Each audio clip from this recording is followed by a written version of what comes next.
Pessoal, estamos prestes a entrar na programação back-end e para isso a gente tem uma pré-aula antes de começar a programação back-end, que é falar um pouco mais sobre o protocolo HTTP. Lá na aula 0, aula 1, perdão, nós já falamos, damos uma geral sobre programação web, comentamos sobre o protocolo HTTP, que é o protocolo da web, e que a comunicação entre cliente e servidor de fato é feita utilizando este protocolo HTTP. Então, qual que é o objetivo da aula de hoje? Nós vamos dar uma explanada, vamos dizer assim, um pouquinho maior a respeito desse protocolo.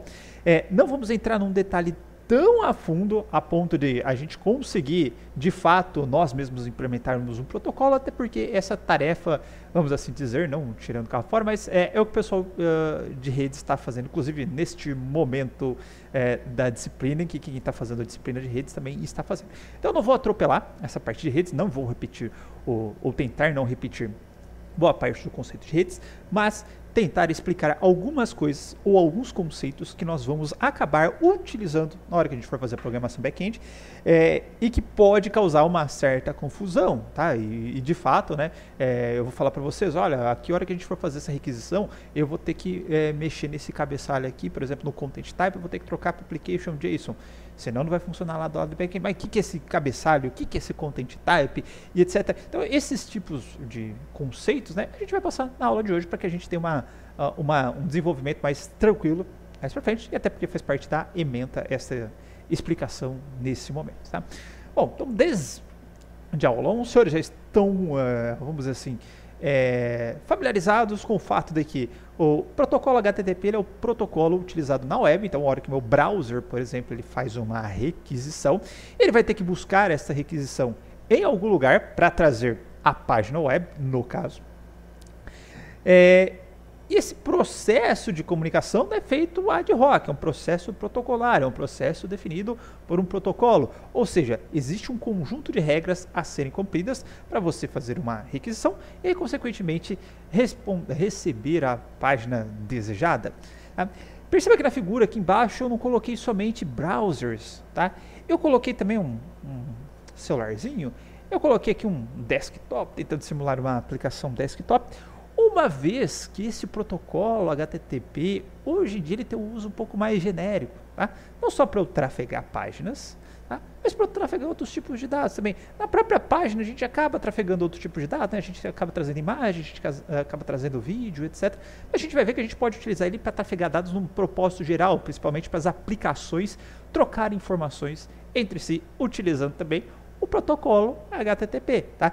Lembrando que o nome do protocolo é o Hypertext Transfer Protocol. O que é a página HTML? Hypertext Markup Language. Então, foi concebido para páginas web, mas hoje em dia ele tem um uso um pouco mais geral. Tá? Então, o HTTP ele vai funcionar no esquema requisição-resposta, ou seja, alguém vai requerer alguma coisa e vai receber a resposta dessa coisa que foi requerida, tá? E no modelo cliente-servidor, ou seja, eu tenho um cliente que vai requerer algo de um servidor. Normalmente entendemos esse servidor como uma máquina remota, mas nos experimentos, nas demonstrações que eu vou fazer aqui para vocês, a gente vai ver que ele vai ser local, tá? Mas tanto faz se é local como sendo remoto, não vai mudar nada no nosso processo de requisição e de resposta, tá? Então, como todo bom protocolo, o HTTP ele vai disponibilizar uma regra de informação, tá? Essa regra envolve quais informações eu vou querer tramitar, qual o formato dos dados que vão ser tramitados, onde que esses dados estarão dispostos ali nas mensagens que eu vou trocar, tá? E vários outros itens pertencentes à regra de comunicação, tá? Eu estou dando essa explicação inicial aqui do protocolo HTTP, considerando, tá, a versão 1.1 do protocolo HTTP. Mais para frente nós vamos ver versões, mas que é a versão, apesar de mais antiga, ainda mais utilizada nos dias atuais. Depois eu vou dar uma passadinha sobre essas versões do HTTP, tá? Então, o HTTP é só a versão 1.1, a mais utilizada, tá? Ele é um protocolo da camada de aplicação, ou seja, o meu aplicativo é que vai receber vamos dizer assim, informação, tá? No padrão estipulado pelo protocolo HTTP e vai saber onde que ela vai analisar, onde estarão as informações que ela precisa analisar para extrair o conteúdo da resposta que ela tem. Por exemplo, a página. Então vai analisar lá uma região da minha mensagem correspondente à parte do corpo da minha mensagem. Se eu quero saber o tipo de dado que está chegando, ela vai pegar a parte do cabeçalho, vai analisar, vai procurar pelo content type. Se eu quiser saber a língua daquilo que chegou para mim, eu posso disponibilizar isso na mensagem. Então ele vai lá no header, também no cabeçalho, e vai procurar por isso. Tá? Então, e o HTTP é um protocolo de aplicação, ou seja, o próprio está no nível lá do aplicativo que sabe como resolver aquela resposta que ele está recebendo, ou o aplicativo que sabe como que ele vai montar uma requisição e enviar, tá? Aí a parte do transporte ou camada de transporte, a parte da rede, são responsabilidades da camada do TCP/IP, né? O IP que vai de fato que você usa, né, para estabelecer a comunicação lá entre os dois dispositivos por meio dos seus endereços, e o TCP que ele vai quebrar lá o seu dado em pacotinhos, vai transportar esses pacotinhos tudo bonitinho, tá? Uma série de informações protocolares também para realizar esse transporte, e esse IP o TCP, perdão, ele tem mecanismos para que você não perca informação nesse transporte. Você pode até perder, mas ele consegue depois pedir essa informação novamente para que os dados cheguem completos na outra ponta. Tá? Então ele trabalha na camada de aplicação. Bom, eu quero solicitar alguma coisa. Tá? E aí, o meu computador ele não tem poderes mágicos, tá? Para saber o que eu quero requerer ou onde que eu vou requerer, tá? Então, para isso, nós temos a URI também. Nós já vimos anteriormente o que significa a URI, mas nós mostramos a URI para um propósito mais geral. Aqui é a URI específica para o protocolo HTTP, tá? Então, toda URI, ela vai ter o protocolo, tá? Ela vai ter o domínio, tá? Então, domínio aí, o google.com.br, aquele nome, tá? Que vai descrever ou que representa o local que eu quero fazer a requisição, tá? Depois eu vou explicar um pouquinho mais sobre essa resolução de nomes. Vai ter uma porta de comunicação, tá? E vai ter um recurso. Perceba que aqui o recurso que é exatamente o que eu quero acessar, tá? Então vai ser informado pelo recurso. E aí nesse momento, vários de vocês estão pensando, bom, se eu abrir o meu Chrome agora, tá? Chrome, e digitar google.com.br, certo? Vou até copiar esse carinha aqui. Eu vou abrir meu Atom, que eu consigo ampliar o texto, já que está muito pequenininho aqui na parte do meu navegador. Agora eu vou colar a URL que eu copiei, certo? E percebam que, nesse momento, tá? Apesar de eu ter digitado google.com.br, apesar de aparecer o google.com.br, tá? O que apareceu aqui para mim?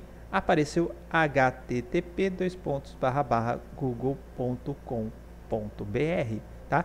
Então, o HTTP, ele está presente na especificação da URI hora que eu digito aqui. Então, se eu digitar alguma coisa sem especificar qual que é o protocolo que eu estou utilizando, automaticamente o browser vai colocar para mim o HTTP. Bom, então, nesse momento, a primeira parte da minha URI está completa, ele já coloca o HTTP para mim. Tá? E se você digitar com HTTP, não vai ter diferença alguma. Tá? Então, se digitar http://google.com.br, certo? Ele aparece normalmente, tá? Aí outra parte que compõe a nossa URI, opa, eu estou com duas aulas abertas, não tinha visto. Essa parte do domínio, perceba que o domínio está com www, tá? Para indicar uma página da World Wide Web, tá? E quando você está no browser, vamos dizer assim, ou quando estamos utilizando o protocolo HTTP, nós já estamos ali indicando que nós estamos dentro da web, porque ele é o protocolo da web. Esse www acabou sendo, vamos dizer assim, obtido ao longo do tempo, tá? Então, se você digitar com o www ou sem o www, não vai fazer diferença. Tem uma, inclusive, falar www bem rápido, às vezes pode causar uma certa confusão, tá? Então, ó, digitei com www.google.com.br, tá? Vai acontecer exatamente a mesma coisa, ele vai cair aqui. Então, se eu digitar sem o www ou com o www, não vai ter efeito nenhum na minha aplicação, certo? Bom, vamos voltar para nosso URL. E aí na URI tem que informar a porta. Fala, pô, mas aqui no meu sitezinho que eu digitei aqui também, eu também não informei a porta, certo? Teria que vir aqui, google.com.br, informar alguma porta, tá? Por que eu não informei esta porta? Porque também existe uma porta padrão de comunicação, tá? Por padrão, o HTTP, ele utiliza a porta 80, tá? Então, se eu não falar nada, automaticamente a porta que vai ser utilizada é a porta 80. Ok? Então, se eu voltar aqui no meu sitezinho, ou seja, aqui colocar o google.com.br, 2 pontos, 80, tá? Opa, com.br não, google.com.br, 2 pontos, 80, tá? E acessar, ele vai cair aqui no Google normal. E perceba que o ponto 80 ele nem colocou aqui no meu navegador, tá?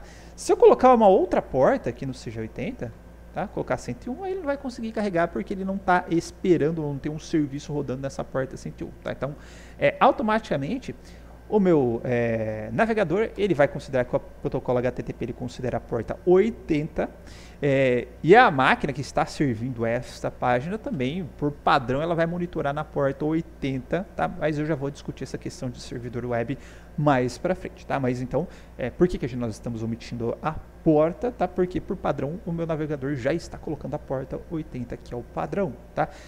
Eu posso rodar numa porta diferente. Então, por exemplo, se eu tiver com o meu VS Code aberto, eu nem sei, eu acho que esse daqui deve ser o último exercício, né, que a gente fez. Então aqui embaixo, ó, eu tenho o Go Live, certo? Deixa só meu VS Code destravar. Ele está baixando algumas dependências aqui. Tá? Agora sim, ó. Ele abriu, ó, um servidor para mim. Deixa eu copiar a página que ele está mandando aqui pra gente, tá? Então, a hora que eu compartilhei, ó, ele colocou o meu endereço. Perceba que está diferente aqui, né? Ele está colocando um IP, tá? Mas pode ser no lugar desse cara aqui, ó. Eu vou escrever localhost, 2 pontos, 50.000, tá? E vai abrir a mesma página, tá? Depois eu vou explicar qual que é a diferença do localhost ou para aquele IP que estava aparecendo, certo? Então também matamos essa parte. Perceba também que se eu ocultar essa parte da minha URL, tá? Ele vai funcionar da mesma forma, tá? Porque a gente vai ver que quando eu tenho esse recurso que eu não estou especificando, tá? Qual que é a página HTML que eu quero, por exemplo, tá? Ou qual que é o nome do arquivo que eu quero requerer, essa parte padrão aqui, ele automaticamente vai carregar o index HTML ou outros tipos de página que estarão informados, tá? Não sei por que eu fechei minha página. Beleza? Bom, indo para o próximo passo aqui para nós entendermos a nossa URL, tá? No Google só tinha barra, tá? Que seria o recurso raiz, seria a primeira parte, que é igualzinho que eu tenho aqui, ó. Tá? Que é igualzinho o que eu tenho aqui. Se eu tivesse outros recursos aqui dentro, tá? E eu posso, e como recurso, tá? Pode ser falar, ó, responda com a lista de usuários para mim. Então, por exemplo, eu posso colocar app users aqui. Fala, ó, responda para mim, a partir dessa pasta padrão, vai ter uma pasta chamada de imagens, tá? Responda com um teste.png para mim, tá? Então, se eu tivesse uma pastinha aqui, que eu colocar aqui, new file não é, meu filho? add folder, imagens, certo? E aqui eu vou arrastar alguma imagem aqui para dentro.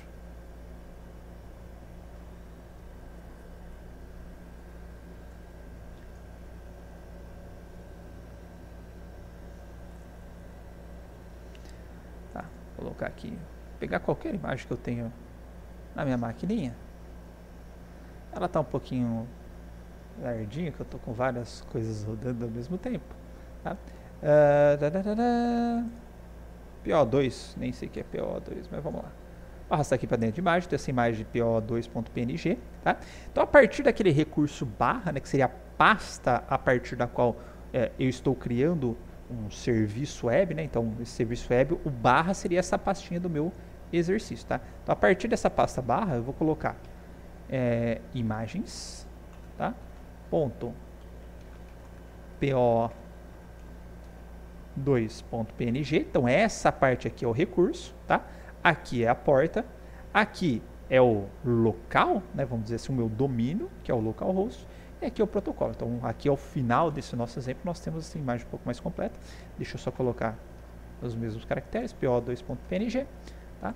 Vou abrir aqui o meu navegador, vou colar este endereço aqui e agora está servindo, está respondendo a minha página com o recurso que eu especifiquei. Tudo bem? Bom, feito isso, dado que nós temos essa base para especificar onde, tá? E o que eu quero requerer, tá? A gente consegue avançar nos nossos conceitos. Apenas uma pequena observação, tá?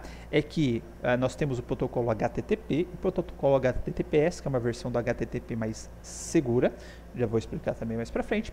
E o protocolo HTTPS, a porta padrão dele é o 443. O HTTPS, a porta padrão, tá? Se eu não falar nada, colocar HTTP, a porta padrão é 80. Se o protocolo for HTTPS, a porta padrão que ele vai colocar é o 443. Ok? Bom, feito isso, tá? Eu falei o seguinte, falou, olha, protocolo HTTP trabalha em conjunto com o protocolo IP. O IP é um número que você informa, seja V4, seja V6, enfim, é um identificador da máquina, versão numérica, tem lá os seus separadores baseados na máscara, enfim, mas é um valor numérico, tá? E todos os exemplos que eu fiz, exceto esse último, que na hora que eu criei meu live server, já colocou com 127.001, que é equivale à minha máquina local, tá? Então toda a máquina, vamos dizer assim, mesmo quando estou na rede, eu tenho esse IP 127.001, que é o IP do localhost, tá? Então eu tenho tanto o nome, tá, quanto esse IP, tá? A grande questão é o seguinte, eu editei lá google.com.br/, então que era o recurso inicial ali do Google, tá? Como que ele estabeleceu essa comunicação com o Google, sendo que eu não informei o IP do Google, tá? Isso é feito por causa de um conceito chamado de name system, tá? Ou sistema de nome de domínio, que ele vai fazer a tradução de um domínio que você tem, de um nome de domínio, para o IP correspondente, tá? Então, se eu pegar aqui um exemplo muito simples para a gente ver como que isso está acontecendo, se eu der um ping no google.com.br, tá? Perceba o seguinte, tá? Ele está dando um ping no IP aqui 142.250.238.3. Em nenhum momento eu informei esse IP eu garanto para vocês que não é o meu, tá? Mas, se eu abrir meu browser, pegar esse IP e colar aqui, olha só quem apareceu para mim, apareceu o Google. Tá? Então, o que aconteceu ali? Ele descobriu que o IP do Google, tá, é aquele IP que eu acabei de digitar aqui. Vamos colar de novo, 142.250.218.3, tá? Ele é o IP do Google. Então, de alguma forma, a hora que eu estou digitando o nome, eu já estou obtendo o IP, tá, que eu preciso para fazer a conexão. Tá? Aquele domínio já está sendo traduzido para o IP. Certo? Uma breve explicação aqui de como que funciona esse mapeamento de nomes. Cadê o slide? E o DNS, vamos pensar de maneira bem mais simples, é como se fosse uma hierarquia, tá, de máquinas responsáveis por fazer essa tradução de nomes. Tá? Eu não tenho tão poucas máquinas assim, mas tem um conjunto de máquinas aí responsáveis por responder com esses nomes, tá? Então, na hora que você digitou lá um .com, né, google.com, aí ele vai caçar, opa, quem que é a máquina do .com? Ah, é essa máquina aqui. E aí, dentro de um determinado domínio, né, que aqui tem um exemplo do .net, o que você quer dentro do .net? Ah, eu quero a página do Eurogamer. Aí ele vai ter um outro nível e falar, dessas máquinas aqui que tem um .net, que o .net sabe onde que estão as outras máquinas que armazenam esse domínio .net, qual que tem o Eurogamer? Tá? Ele vai procurar, vai tentar obter a resposta de qual que é o IP do Eurogamer e vai definir. Além do Eurogamer, posso ter subdomínios ainda, né? Tem um domínio e tem um subdomínio. Então, por exemplo, gmail.google.com. Né? Se eu estou lá no já achei o .com, já achei o Gmail, eu vou ter que achar onde está o Gmail. Achei o Google, né? Achei o .com, achei o Google, preciso achar onde está o Gmail. Ele vai lá, vai procurar e vai tentar devolver a resposta para mim. Isso pensando de maneira muito simplificada, obviamente por debaixo dos panos, algo bem mais complexo, mas de fato a gente consegue obter essa tradução dos nomes por meio do DNS, ok? Bom, avançando, tá? Até esse momento a gente considerou que esse protocolo HTTP, né, o HTTPS, que a gente está vendo mais para frente, ele pode ser utilizado apenas, tá, para trafegar páginas web, tá, o conteúdo da minha página web. Obviamente que esse conteúdo da página web, né, ele vai ser composto depois por imagem, por JavaScript, por CSS, por vídeos, por sons. Isso vai ter que ser trafegado, né, junto com o protocolo HTTP em algum determinado momento. Tá? Então, pensando, agora que eu falar de página web, estou pensando também nesses arquivos binários ou outros arquivos textuais que compõem a página web. Tá? Mas como eu falei lá no começo da aula, ele acaba sendo utilizado também para trafegar dados para diferentes tipos de aplicações. tá? Não só para páginas web, mas para trocar informação no geral, tá? Então pensa que eu tenho um aplicativo, desenvolvi um aplicativo nativo, não abri o meu browser no celular, desenvolvi um aplicativo nativo, tá? E esse aplicativo nativo, eu quero lá, por exemplo, fazer as consultas dos alunos cadastrados na minha disciplina, certo? E aí vou supor que eu tenho uma página web também, no caso do meu Syscad, eu preciso também fazer uma consulta dos alunos cadastrados na minha disciplina. Seria bastante trabalhoso, né, você fazer um serviço, né, que vai receber a requisição da minha página web e vai devolver, né, como resposta os alunos listados na minha página, mas já no formato HTTP, né, já no formato HTML, perdão, e fazer um outro serviço que é falar, agora recebi uma requisição aqui do celular, então vou ter que processar essa informação e devolver de alguma forma para o celular seja capaz de renderizar, tá? Então, existem padrões aí que a gente pode transportar esses dados, tá? De forma que tanto uma página web quanto qualquer outro aplicativo, ela entenda esse padrão, portanto, são padrões de codificação dos dados não visuais, tá? Eu vou simplesmente transformar dados, e aí eu deixo a responsabilidade da minha página interpretar esses dados e renderizar esses conteúdos, tá? Ou a aplicação do meu celular, por exemplo, interpretar esses dados e renderizar os conteúdos. Então a única coisa que tanto a minha página, quanto a aplicação do celular, quanto a aplicação desktop vão fazer, faz a requisição via protocolo HTTP, pega essa informação e aí ela vai fazer o que ela quiser com essa informação. Um site que eu gosto bastante de usar, já utilizei até inclusive em conjunto com na aula de programação orientada a objetos em Java, tá? É um site chamado ViaCep, tá? Então se você digitar aqui viacep.com.br, vai ter aqui, ó, acessando o serviço web de CEP, e aqui ele está dando, ó, uma URL, ou URI, como preferirem, tá? Que aqui eu tenho o domínio viacep.com.br, tá? E aqui eu tenho a parte do recurso, certo? E essa parte aqui que ele está laranjinha é o CEP que você quer. Então vamos supor que você tem uma aplicação, pode ser mobile, pode ser página web, pode ser desktop, e você quer saber as informações de um determinado CEP. O cara digitou o CEP, eu quero preencher os campos de acordo com o CEP, tá? Eu posso fazer uma requisição HTTP, tá? Então vou colocar aqui no site, eu só vou montar com meu querido endereço da minha terra natal, Porto Ferreira, tá? Se quiser podem mandar presente para lá, cujo CEP é 13.660.164, certo? Então vou apenas substituir nessa página, vou fazer uma requisição HTTP, certo? Com o browser, tá? Vou colocar aqui com o browser. Está aqui aparecendo as Opa! Acho que eu não copiei o endereço antigo, meu querido. Tá? Tem aqui as informações do meu endereço lá da Grande Porto Ferreira. Ó. CEP, tá? Rua Daniel de Oliveira Carvalho. Complemento, o bairro, localidade, qual que é a unidade federativa, informações aqui relacionadas ao IBGE e assim por diante. Tá? Então, inclusive, ó, só para ilustrar esta outra possibilidade que eu tinha deixado preparado, eu acabei até esquecendo, tá? Eu criei um request aqui, um notebook Python, só para fugir desse mundo de browser. Aqui a gente vê que eu posso fazer uso disso em qualquer aplicação. Tá? Por exemplo, eu tenho uma biblioteca aqui no Python, que é o requests, tá? Eu vou fazer uma requisição, a gente já vai entender o que é esse get da requisição, mas do google.com.br, e aqui eu vou pegar o texto que veio na requisição, certo? Vou rodar aqui só para a gente ver. Tá vendo que o texto que veio na requisição, ó, da type HTML, HTML, abriu aqui, tá colocando algumas informações. Eu tenho o meu head aqui, tá? Tá sem barra ainda, né? Viu o texto. Tem os meta-cabeçalhos, tem o título, ó, google.com.br. Aqui já tem script rodando, ou seja, eu trouxe aqui o conteúdo da minha página do Google, certo? E da mesma forma, ó, eu posso fazer uma requisição não só para transportar a página, como pegando esse próprio exemplo do ViaCep que eu dei, ó, eu tenho o JSON aqui dentro da minha aplicação. E aí, como eu tenho esse formato de dado, que eu já vou explicar para vocês que é o JSON, tá? A gente consegue fazer uma requisição HTTP, trazer qualquer tipo de dado que a gente queira e usar esse dado na minha aplicação. Então, isso eu uso no Java, isso daqui eu uso dentro da minha página web, isso daqui eu pego mobile e utilizo essas informações dentro do meu mobile, tá? Porque é um formato não visual, né? E não vai renderizar nada na minha tela, só vai chegar uns dados, eu vou pegar esses dados e extrair esses dados como eu quero, certo? Bom, esse JSON, tá, é um formato que a gente vai usar bastante, até porque eu vou tentar adotar essa abordagem de criar um serviço web, em vez de eu responder com HTML, eu vou fazer minha página web se comunicar, eu vou trazer os recursos, tá, que eu quero, os dados que eu quero. Se for imagem, eu trago qual que é o URL da imagem, tudo bonitinho. E a minha própria página web vai ser capaz, tá, de pegar esses dados e renderizar eles na tela. Construir a gente já viu como faz isso com JavaScript, construir objeto, tudo bonitinho, tá? E se eu quiser, por exemplo, fazer uma aplicação mobile, tá? O mesmo serviço que eu for utilizar para web, eu vou utilizar no mobile depois, tá? Bom, para explicar o JSON rapidamente, que é um formato que a gente vai utilizar bastante, tá?